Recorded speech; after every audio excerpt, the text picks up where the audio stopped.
오늘 우리는 지난 시간에 이어지는 말씀을 듣게 됩니다. 지난 시간에 세상과 하나님, 이 둘이 충돌하고요. 특별히 세상에 있는 것들을 사랑하는 자, 하나님의 사랑이 그에게 있지 않다는 이 경고를 요한을 통해서 들었죠. 요한은 이 이분법이죠. 세상을 사랑하느냐, 하나님을 사랑하고 하나님께 사랑받느냐, 이 둘이 결코 함께 추구되지 않는다. 예수님이 두 주인을 섬길 수 없다고 경고하신 것처럼 이 둘은 결코 함께 어울릴 수 없다는 것을 우리에게 경고하셨습니다. 특별히 이 세상에 있는 것들의 작동 방식에 대해서 들었었는데요. 그것은 이 세상 것들의 욕망을 불러일으키게 되죠. 이 욕망은 어떤 식으로 불러일으켜지느냐? 어떤 것들을 보지만 그냥 보는 모든 것들이 우리에게 그것들을 불러일으키지 않습니다. 가치관, 그 기준이 왜곡되는 거죠. 우리 눈에 보이는 것들이 대단하고 가치 있고 추구할 만한 것이다 라고 그렇게 많은 사람들이 바라보고 있고요.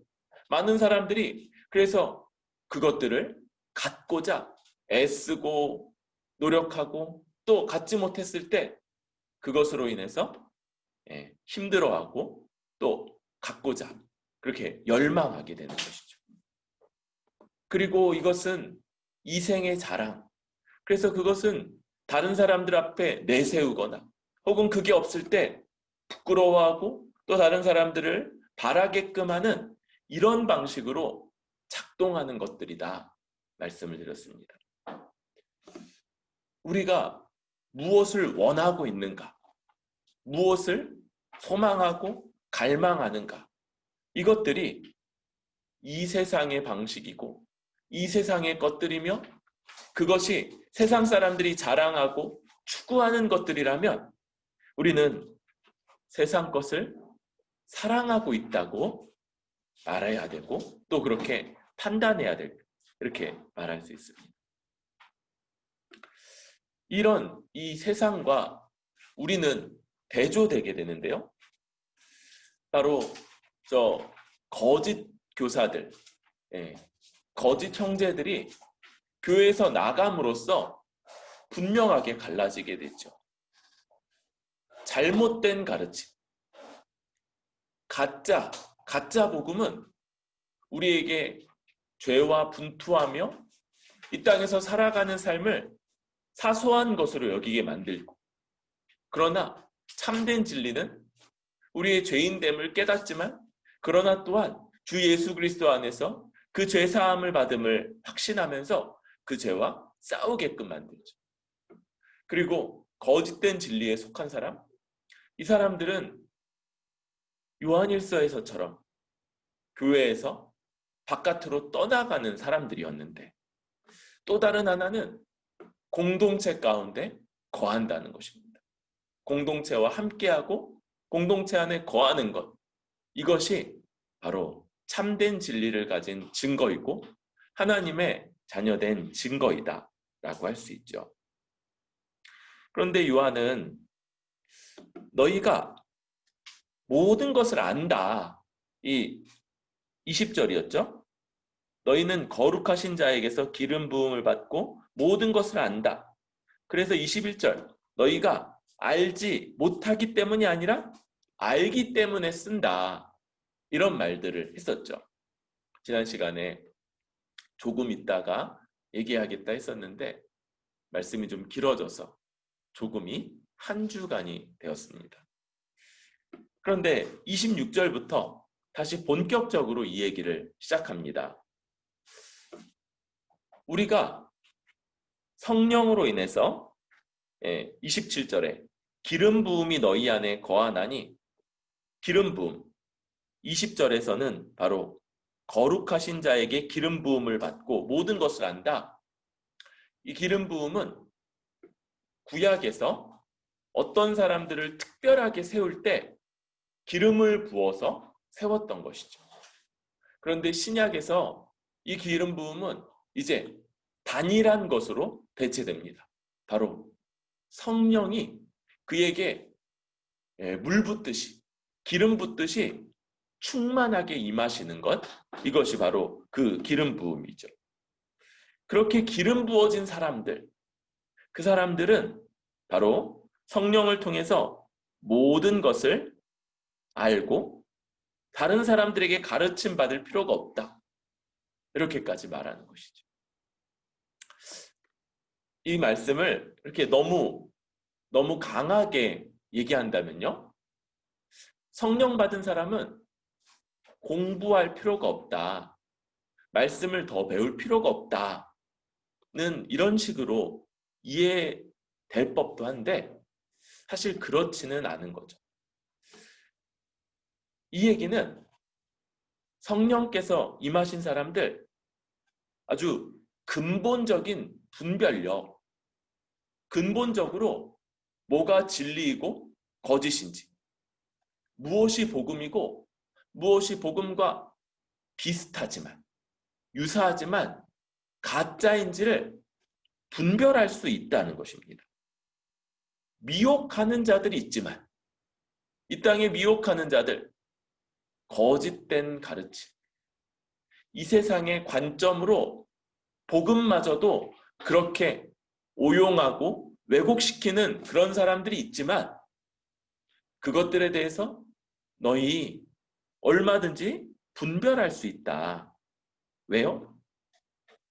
성령이 그 안에 거하는 사람들, 바로 가르침 받고 그로 인해서 이 분별력이 있기 때문인 것이죠.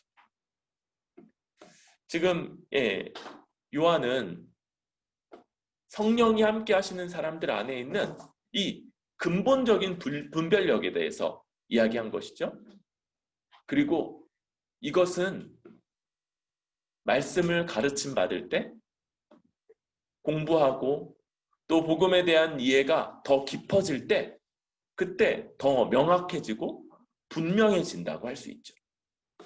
그러니까 오히려 이 말씀은 우리가 말씀을 잘 모르는 사람도 복음을 잘 아는 사람이라면 영적인 분별력을 갖는다는 말씀이고 또 그런 사람들이 더 가르침을 받고 말씀을 배우는 가운데 더 분명한 그런 분별과 이해를 가질 수 있다는 것. 그러니까 공부하지 않아도 된다는 말이기보다는 그 이전부터도 복음 자체가 갖는 이 영적인 분별력, 복음을 믿을 때 성령께서 주시는 영적 분별력이 있고 공부하면서 이 분별력은 더 분명해지고 강해지고 확실해진다라고 할 수 있겠습니다. 그렇기 때문에 이런 분별력으로 인해서 우리 신자는 하나님 안에 거할 수 있는 거죠. 저는 몰라서 그랬어요. 저는 잘 몰라서 이런 것들을 분별할 수 없었어요. 그렇게 말할 수 있는, 핑계댈 수 있는 신자는 없다는 겁니다. 모든 신자 안에는 이 성령으로 인한 근본적인 분별력이 있어요. 그리고 사실 이런 분별력은 3장으로 넘어간다면 하나님의 놀라운 사랑, 보라, 아버지께서 어떠한 사랑을 우리에게 베푸사 하나님의 자녀라 일컬음을 받게 하셨는가? 요한은 이 사랑이 어떠하다, 이 사랑은 뭘 베풀고 무엇을 주며 어떤 것들로 이루어진 사랑이다 라고 분석하는 것이 아니라 지금 감탄하면서 말하죠. 하나님이 우리 복음을 듣고 믿는 자들, 하나님의 자녀 되도록 하나님이 엄청난 사랑을 베푸신 사람들이다. 이렇게 말씀하는 겁니다. 놀라운 사랑이 우리에게 부어져서 우리 존재가 변화되고 완전히 새롭게 된 자들, 이것이 바로 우리들이다 라고 하는 거죠. 우리가 이와 같은 하나님의 사랑을 받은 자들, 그래서 여러분, 우리는 이미 하나님의 자녀, 이 자녀라는 말이 친자라는 강조점이 있다는 것 이미 말씀드렸죠. 하나님의 친자. 그래서 하나님이 직접 낳은 자이고 누구를 닮습니까? 하나님을 그대로 닮은 자들. 그게 바로 우리들이다. 그리고 그런 특징 때문에 세상은 우리를 알지 못한다. 우리와 세상이 서로 대조되게 되는 것이죠. 그리고 이렇게 하나님의 사랑을 받은 자들, 그런 사람들의 특징이 또 2절에서 이어지는데요. 2절 함께 읽을까요? 시작. 사랑하는 자들, 우리가 지금은 하나님의 자녀라. 장래에 어떻게 될지는 아직 나타나지 아니하였으나 그가 나타나시면 우리가 그와 같을 줄을 아는 것은 그의 참모습 그대로 볼 것이기 때문이니.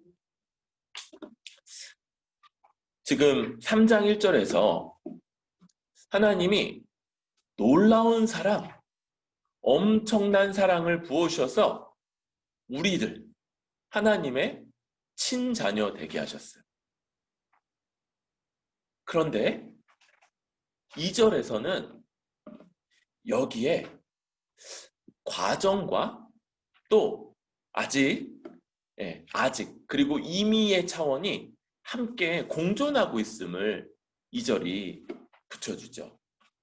하나님의 자녀라고 우리가 얼마든지 불려지고 하나님 앞에 나아갈 수 있고 하나님을 아버지라고 부를 수 있는 사람들이 되었어요.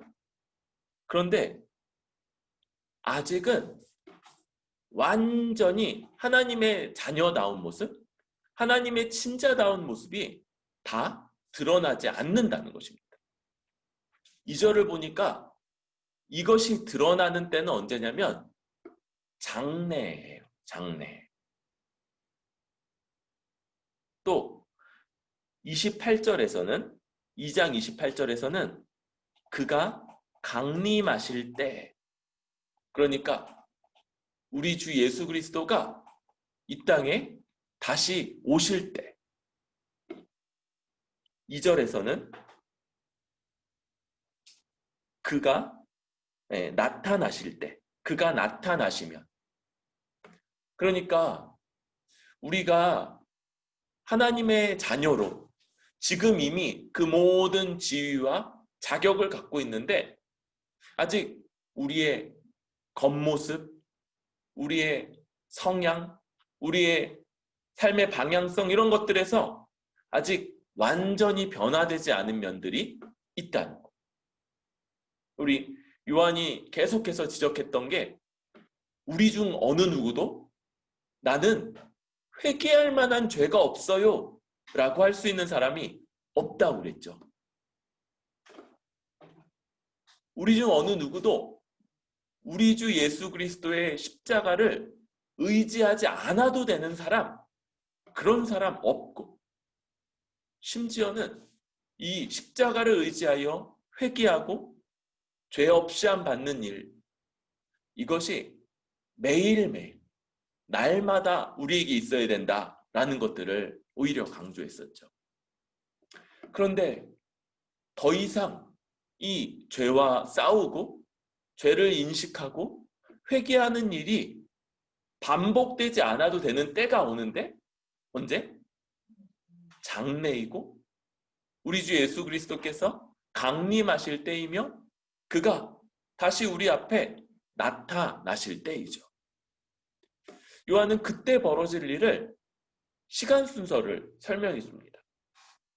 그때 어떤 일들이 벌어질 거냐면요. 그분이 나타나실 거예요. 그분은 누구시냐면요. 우리 주님이실 뿐만 아니라 하나님의 둘도 없는 친자죠. 친자. 하나님의 자녀이신 분이. 그분의 그 온전한 모습, 그가 나타나시면 우리는 그의 참모습을 그대로 볼 것이에요. 그분이 어떠한 분이며 그분이 어떤 모습인지를 그대로 보게 될 겁니다. 그리고 우리가 보는 대로 그와 같을 것이다. 우리는 우리가 본 그 모습 그대로 우리도 그 모습대로 변화될 것. 이게 요한이 안다. 보장돼 있다. 확실하다. 누구에게 그렇습니까? 하나님의 친자. 하나님이 내가 너를 낳았다라고 인정하는 그 사람들에게 그러하다는 거예요. 여러분, 하나님이요, 이 땅을 살아가면서 우리에게 아무것도 주시지 않는 것이 아닙니다. 하나님이 주시는 성령과 이제 우리 안에 있는 양심은 우리가 이걸 따라서 하나님 앞에서 살아갈 수 있는 그런 분별력을 주는 거예요. 이 땅에 여전히 미혹할 것들, 우리를 미혹하는 것들, 심지어는 교회 안에도 이런 것들이 스며들어올 수 있는데 그럼에도 불구하고 우리가 마지막 날까지 끝까지 견디며 갈 수 있는 것은 하나님이 우리를 놀랍게 사랑하셔서 성령으로 우리 안에 새로운 성령이 우리 안에 거하고 그로 말미암아 이런 것들을 분별하며 거짓됨을 이해하고 깨달으며 참된 진리를 붙잡고 갈 수 있기 때문이고요. 그런 사람들을 친자, 하나님의 자녀 이렇게 부르고 있는 것이죠. 우리는 하나님이 우리 안에 부어신 이 성령으로 인해서 이 땅에 거짓된 것들, 우리를 미혹하려는 것들, 이런 것들, 그런 것들에 빠지지 않으면서 갈 수 있고, 그래서 우리는 이 2절이 말하는 이 영광스러운 모습에 분명히 이를 것을 확신할 수 있는 거죠. 우리는 주님 오시는 그날까지 이 모든 굴곡과 또 때로는 험난함, 어려움이 있다 할지라도 이런 것들을 이겨나갈 수 있을 겁니다. 그리고 그날 주님이 다시 이 땅에 올라가셨을 때의 그 모습, 하나님의 친아들로서의 그 영광스러운 면모를 가지고 이 땅에 다시 오실 때 그 모습을 그대로 볼 것이고, 그리고 그 직후에 우리는 깜짝 놀랄 거예요. 우리에게도 그분의 그러한 모습, 육체이지만 그러나 영광스러운 육체, 새로운 육체가 우리에게도 주어졌음을, 우리도 그와 같이 되었음을 깨달으면서 깜짝 놀라고 또 크게 기뻐할 것이죠. 이것이 우리 모든 하나님의 백성들이 갖는 소망이며 우리의 마지막 지점이다 라고 할 수 있을 겁니다. 물론 끝나진 않죠. 마지막의 시작이라고 할 수 있죠. 이게 모든 신자가 갖는 위로이며 격려이며 소망입니다.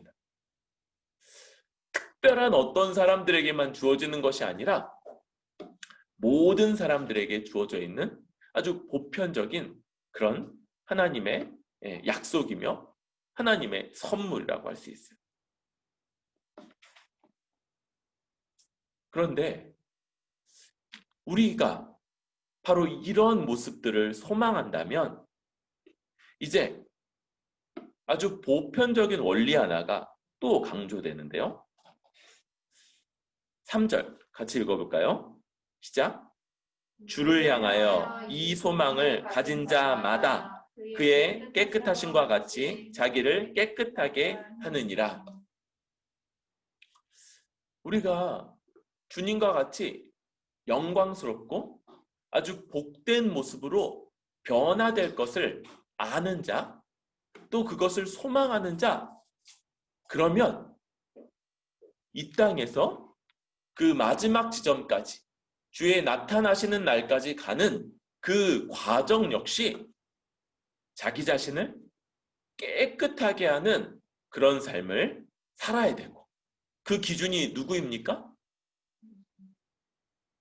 주의 깨끗하심과 같이 우리 주님의 깨끗하심, 그것대로 우리 자신을 깨끗이 하는 사람들이 되어야 한다.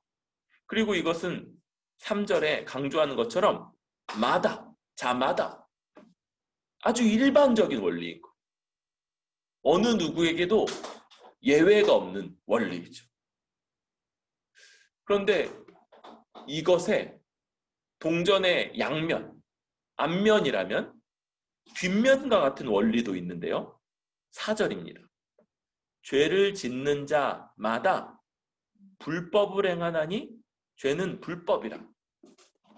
그 반대도 있어요. 주의 자녀이고 주를 향해 주님과 같을 것이다 라는 소망을 가진 자마다, 그런 자면 한 명도 예외 없이 주님의 깨끗하심을 담기 위해서 애쓰고 분투하는 삶을 살고요. 반대, 죄를 짓는 자마다 불법을 행하고 죄는 곧 불법이다, 이렇게 말하는 거죠. 여기 요한은 죄의 성격을 불법이라고 이야기합니다. 그럼 불법이 뭐냐면요, 아노미아, 그래서 법 없이 사는 걸 말해요. 우리 이런 말이 이제 우리 속담에서는 좋게도 쓰이잖아요. 누구누구는 법 없이도 살 만한 사람이야. 여러분, 그런데 성경은요, 그런 사람 존재하지 않는다고 말하는 거. 오히려 법 없이 자기 마음대로, 법 곧 하나님의 율법이며 하나님이 십계명에서부터 우리에게 요구하신 바, 이것 없이 이것을 대적하고 거역하며 살아가는 자, 그것과 상관없이 살아가는 자, 그런 사람 죄 짓는 자이고, 그런 자마다 3절과는 완전히 대조되는 그 반대 원리가 작동하고 있는 것이죠. 여러분, 어떤 사람들은요, 하나님의 이 보편적인 원리, 이런 것들이 자기에게는 적용되지 않는다, 영적인 엘리트들, 이런 사람들을 주장하는 사람들이 있었어요. 여러분, 그런데 3절이나 4절이나 마다 예외가 있다고요, 없다고요? 예외가 없어요. 이런 보편적인 원리가 적용되지 않는 예외, 그런 사람 없습니다. 모든 사람들에게 아주 하나님의 일반적인 원리가 부여되는데요.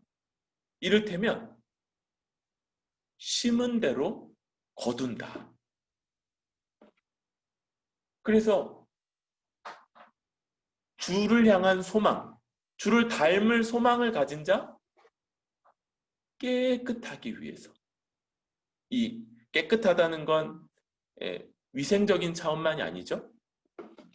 요즘 손도 깨끗하게 씻어야 되겠지만, 그것을 넘어서서 주님이 거룩하신 것처럼, 주님이 의로우신 것처럼, 주님이 선하신 것처럼, 주님이 이 세상에 속하지 않으며 이 세상의 유혹들에 넘어가지 않으셨던 것처럼 자기 자신을 지키고 그런 주님을 따르는 모습, 이것이 바로 우리가 그런 것들을 소망하는 자마다 이 땅에서 심는 심어가는 그런 것들이어야 한다는 것이에요. 반대로 뭡니까? 하나님의 법을 무시해요.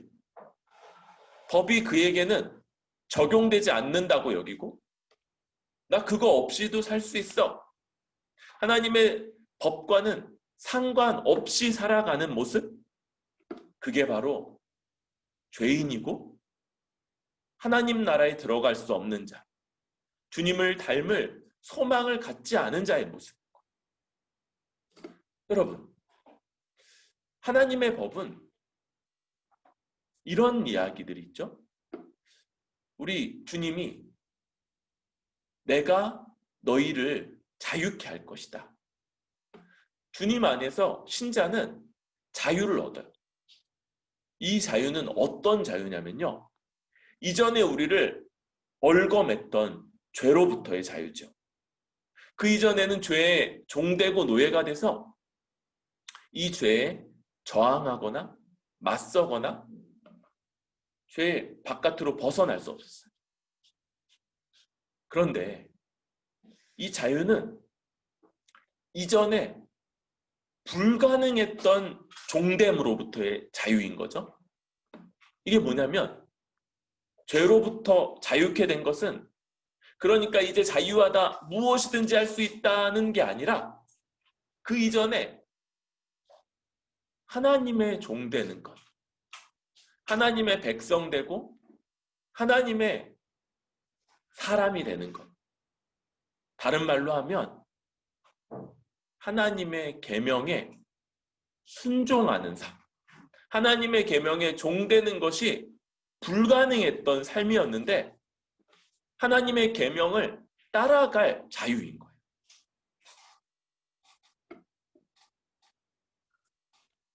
여러분, 이 죄에 대한 이 독특한 정의를 잘 기억하시기 바랍니다. 죄는 뭐라고요? 불법. 불법이 뭐예요? 계명 없음. 다시 말하면 자기 마음대로 살아감. 자기 멋대로 살아가는 것이 죄고요. 반대로 그러면 선은 뭡니까? 계명을 지켜서 살아감. 계명에 순종하여 살아가는 것. 이것이 의고 선인 거예요. 그리고 우리 같은 사람들, 이전에는 죄의 종으로서 그렇게 살 수 없었던 사람들인데 이제는 우리를 위해서 죄를 없애려고 나타나신 그리스도로 인해서 우리가 그런 존재가 됐다고 말합니다. 여기서 우리는 또 한 가지 행위와 행위에 관해서 중요한 원리 하나를 보게 되는데요. 소속과 근원이 그의 행위를 결정한다. 우리가 아버지께로부터 났다 이야기했죠. 신자들은 하나님이 놀라운 사랑을 베푸셔서 그 아버지께로부터 난 자들입니다. 우리의 근원이 하나님 아버지신 거죠. 9절에 하나님께로 난 자, 또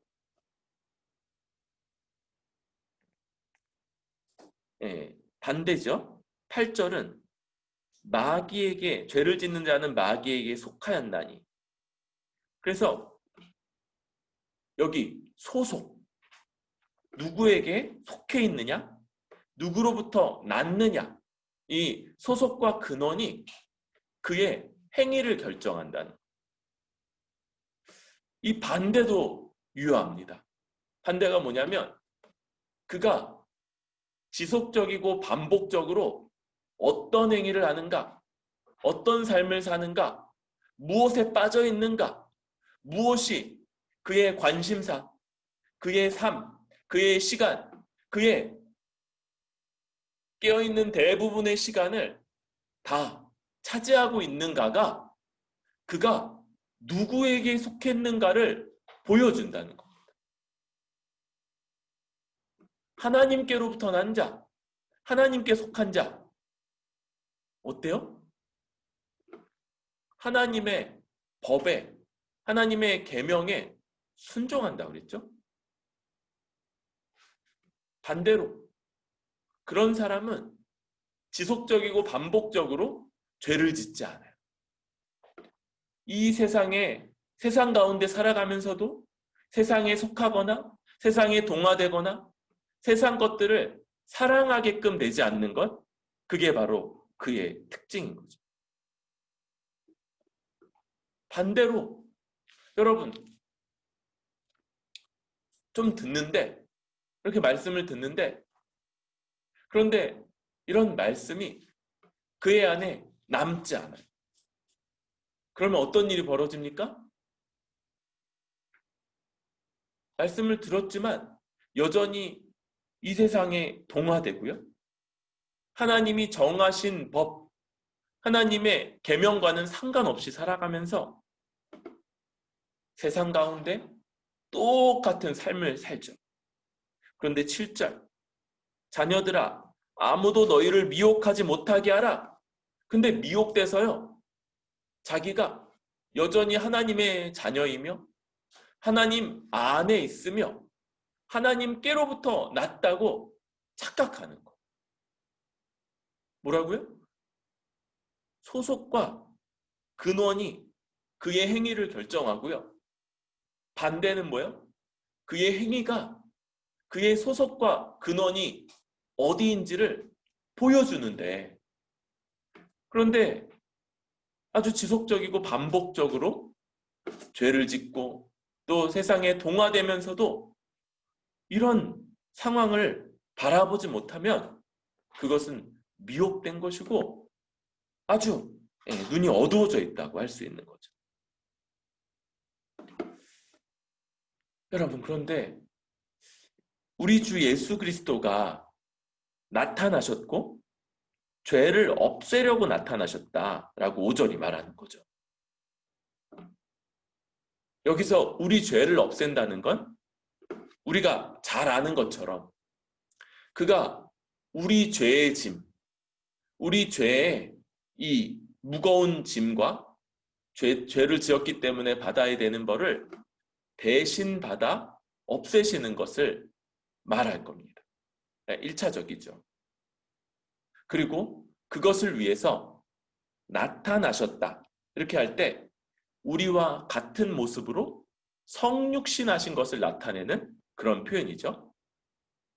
그러니까 성경에서 나타나셨다는 표현을 볼 때마다 그냥 그가 뭐 어디 등장하셨구나 이게 아니라 그가 우리와 같은 인간으로 이 땅에 성육신하신 것을 나타내는 그런 표현이 바로 나타나셨다라는 표현이에요. 그러니까 1차적으로 우리 죄를 용서하시기 위해서죠. 그런데 죄를 용서하시는 것에서 그치는 게 아니라 죄를 없이 하기 위해서, 그래서 어떻게 하냐면요, 이제 그분 안에 소속, 그리고 이제 그분으로 말미암아 근원, 새로운 한 존재를 그분이 만드시는 거예요. 그리고 그 존재, 새로운 정체성을 부여받은 이 새 존재가 죄와 싸우며 넘어진다고 그랬죠? 그러니까 백전백승하는 게 아닌데 그럼에도 불구하고 패하지 않는 이유는 뭐예요? 그분이 이미 치른 대가, 그분이 이미 거두신, 십자가에서 거두신 승리가 있기 때문에 그것에 기초해서 우리는 넘어지며 다시 일어나는, 넘어지면 다시 일어나는 오뚜기 같은. 그리고 이 과정에서 이전에는 상상하지도 못했던 죄와 싸워 이기는 일들이 우리에게 나타나게 되는 것. 이것이 그리스도가 죄를 없애기 위해서 나타나신 결과요. 그래서 우리는 이 죄와 싸워 이겨낼 수 있는 사람들입니다. 우리가 주께서 이런 목적으로 오셨다는 것을 성경이 말하고 있는데요. 우리 주 예수 그리스도의 십자가 복음을 더 알아가면서 우리에게 아주 분명히 나타나야 되는 모습이라고 할 수 있습니다. 우리가 십자가 복음을 바르게 잘 배우고 있다는 건요, 이 우리 죄와 싸우고 죄와 분투하는 이 능력, 이 모습이 더 강해지는 것이고요. 또 죄의 파괴적인 영향, 죄에 빠질 때 우리에게 오게 되는 것들에 대해서 더 깊이 이해하게 하는 것이고, 그리고 점점 더 이 죄의 영향에서부터 벗어나게 되는 것.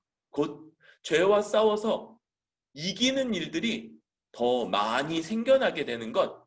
그게 이 예수 십자가 복음을 더 잘 알 때, 더 확실하게 믿을 때, 더 그 십자가 복음을 더 힘입을 때 우리에게 나타나는 모습이다라고 할 수 있겠습니다.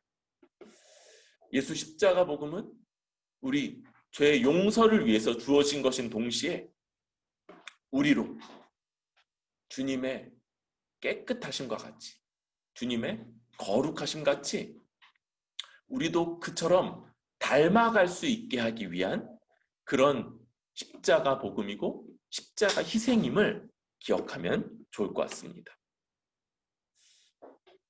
그러면서 이제 복음뿐만 아니라 우리에게 있는 또 다른 이 거룩한 삶, 죄와 싸우는 삶의 또 다른 근원을 하나 더 이야기해줘요. 9절부터인데요. 하나님께로부터 난 자마다 죄를 짓지 아니하나니 이는 하나님의 씨가 그의 속에 거하며 그도 범죄하지 못하는 것은 하나님께로부터 났음이라. 여러분, 몇 번 이야기해서 이제 하나님께로부터 난 자마다 죄를 짓지 아니한다. 이게 무슨 말인지 이해하죠? 죄를 정말 하나도 안 짓는다는 얘기라고요? 그게 아니라는 거죠. 죄와 싸우고 때로 죄에 넘어지지만 예수 그리스도의 십자가 희생을 힘입어 다시 회복되어 죄와 싸우는 그 자리로 다시 나아가는 자. 근데 어떤 거요? 지속적이고 반복적으로 죄짓지 않는 것을 말하는 거죠. 지속적으로 반복적으로 죄짓는 것, 이건 뭐라고요? 죄에 노예된 것이고 죄에 여전히 매여 있는 상태인데 신자가, 곧 하나님께로부터 난 자가 그럴 수 없는 거예요. 어떻게 그러하느냐? 여기 특이한 표현 하나가 또 나왔는데요. 이는 하나님의 씨가 그의 속에 거하며 그도 범죄하지 못하는 것은 하나님께로부터 났습니다. 지금 이 앞쪽과 뒤쪽은 같은 그런 이야기를 반복하고 있다고 보여져요. 여러분, 이제 오늘날은 이제 과학적인 그런 게 이제 잘 밝혀져서 아버지와 아들이 닮는 것, 어머니와 딸이 닮고 이렇게 부모와 자식이 닮는 이유, 뭐 때문이라고 알고 있습니까? 그래서 유전자, DNA.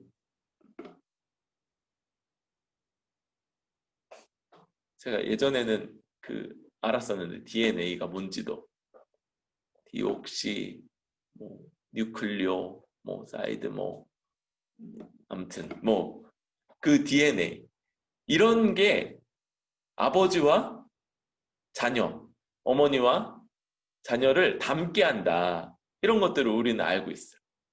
그런데 이전 시대에 그런 과학적인 지식은 없는데 애를 낳으면 부모랑 비슷한 거예요. 부모가 어떠하면 자식도 그렇고 부모를 가끔 이렇게 별로 안 닮은 애도 나오지만 대부분 부모 같은 거예요. 그래서 자녀 보면 부모가 누군지 대부분 이제 알 수 있을 만큼. 그럴 때 어떻게 생각했냐면, 아, 부모의 씨가 자식 속에 있구나. 그래서 그 자식이 그렇게 자라난 거구나. 이렇게 이해했던 거죠. 그런 이해를 바탕으로 설명하는 겁니다. 하나님께로부터 난 자, 특징이 뭐예요? 하나님의 씨가 그 속에 있어요. 이게 씨니까 어떤 거겠어요? 작아 보여요. 어떤 경우에는 거의 눈에 안 보일 수도 있죠. 그런데 씨는 어떻게 돼요? 이제 바깥에서 강낭콩을 키우면서 막 자라고 또 거기서 맺히고 또 그거 다시 심고 막 이러는 것들이 요즘에 되게 막 큰 기쁨인데, 씨는요, 정상적인 씨는 자라요. 싹이 트고, 예, 줄기가 나오고, 거기서 꽃이 피고, 또 다른 어떤 것들이 맺히는 겁니다. 씨는 작지만, 그러나 자라나서 아주 분명한 현저한 그런 결과들을 나타내게 되는 거예요. 지금 신자가 이런 우리 주 예수 그리스도를 닮은 삶, 거룩하고 선한 삶을 살아가게끔 되는 원동력이 뭐냐면 하나님의 씨, 그것이 신자에게는 주어져 있기 때문에 우리가 그냥 하나님의 자녀다라고 불리는 게 말뿐인 것이 아닙니다. 말만 그런 게 아니에요. 하나님이 우리를 하나님의 자녀다라고 칭하실 때 또한 우리 안에 하나님의 씨를 남겨주셨고요. 이 씨는 모든 정상적인 씨가 그러하듯이 우리 안에서 싹을 틔고 자라고 꽃을 피고 그리고는 열매를 맺어서 아주 분명한 특징들을 나타내게 될 거라는 거. 이 생명 주는 능력이 하나님의 이 능력이 우리에게 이식된 것이고 다른 말로 하면 어떤 겁니까? 우리의 익숙한 말? 새로운 본성이 주어졌다는 거. 새로운 본성. 이 씨, 그러니까 뭔지 알 수 있겠죠? 역시 성령인 거예요. 성령이 우리에게 오실 때 우리에게 새로운 본성이 주어져서 이 본성으로 인해서 우리 마음대로 원하는 대로 자유롭게 살아갈 때 하나님의 뜻을 행하고 의와 선을 이루게 된다. 이렇게 말하는 거죠. 그러니까 여러분 지금 이 오늘 말씀이 우리 안에 이런 본성이 있다고 그랬어요. 앞쪽에서는 뭐 얘기했어요? 거짓 진리를 분별하는 것에 있어서 우리 안에 성령이 그리고 처음부터 들었던 복음, 이 말씀이 역사한다. 이 얘기했죠. 3장에서 우리에게 주를 닮은 삶, 거룩하고 선한 삶을 살아갈 수 있는 능력, 하나님의 씨, 성령이고 우리에게 주어진 새로운 본성이 그런 일들을 한다는 거예요. 그리고 그것은요, 10절에서 하나님의 자녀들과 마귀의 자녀들이 드러나나니 무릇 의를 행하지 아니하는 자나 또는 그 형제를 사랑하지 아니하는 자는 하나님께 속하지 아니하니라. 이 아주 분명한 구분. 그래서 하나님의 씨가 주어졌기 때문에 의를 행하고 하나님의 계명이 우리에게 요구하는 바 형제를 사랑하며 살고요. 반대로 그러지 아니하는 자, 의를 행하지도 않고 형제를 사랑하지도 않는 자, 그의 소속과 근원이 어디인지 알 수 있다고 말하는 거죠. 우리의 이 본성과 함께 역사하는 것. 11절에서는 사랑할지니 처음부터 들은 소식이라 이렇게 말해요. 우리가 처음부터 들었던 말씀, 예수 십자가 복음이 이미 가지고 있는 것, 그것이 뭐냐면 서로 사랑하라는 계명이고, 이것이 신자가 가장 힘써야 하는 의고 주님을 닮은 길이며 하나님의 계명을 성취하는 것이죠. 12절도 한 번 더 이 내용을 강조하고 있어요. 12절은 우리가 되게 잘 아는 예죠. 아담과 하와의 첫째 아들인 가인이 둘째 아들인 아벨을 돌로 쳐 죽인 사건 이야기하죠. 그런데 그 사건에서 부각되지 않았던 요인을 하나 이야기해요. 12절에 보면 그 가인이죠. 그는 악한 자에게 속하여 그 아우를 죽였다 이렇게 말하는 거예요. 우리는 가인이 아벨을 쳐 죽였던 것을 알죠. 그런데 그 행위, 그게 뭐냐? 그가 악한 자, 사탄, 마귀, 또 세상에게 속한 자였기 때문에 그리한 것이다 라고 말하는 거예요. 다시 한번 소속이 그 행위를 결정한다는 이야기를 이 일화로서 강조하고 있는 거죠. 그러면서 어떤 이야기도 나오냐면요. 자기 행위는 악하고 그 아우의 행위는 의로움이라. 그러니까 악한 세상, 마귀, 악한 자에게 속한 자, 그의 행위는 악하죠. 그리고 하나님께 속한 자요, 우리 주 예수 그리스도로부터 난 자, 그런 자, 그의 행위는 의로운데 그 행위를 이런 사람이, 이런 세상에 속한 자가 미워하고 싫어하고 그리고 거부한다는 것까지 이야기하고 있는 것이죠.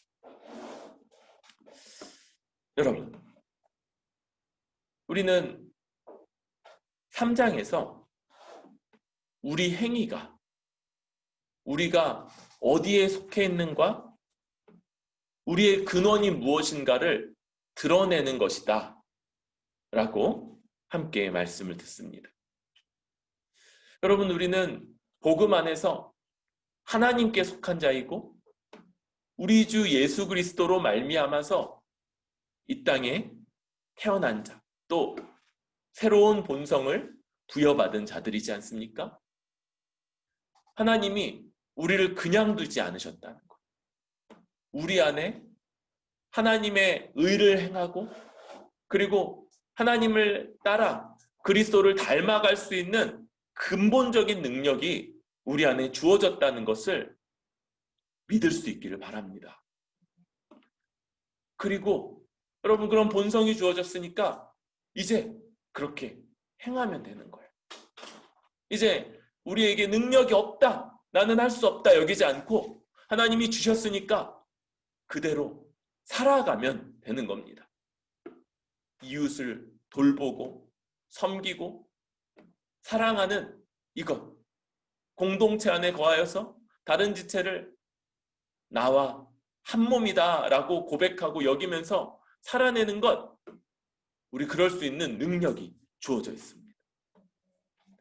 그리고 여러분, 바로 우리에게 주시는 처음부터 주신 말씀, 복음을 더 알아가면 알아갈수록 우리는 우리 안에 있는 이 능력이 더 강화될 것이고 더 확인될 것이고, 그리고 이 능력을 어떻게 의지할지 더 알게 될 거예요.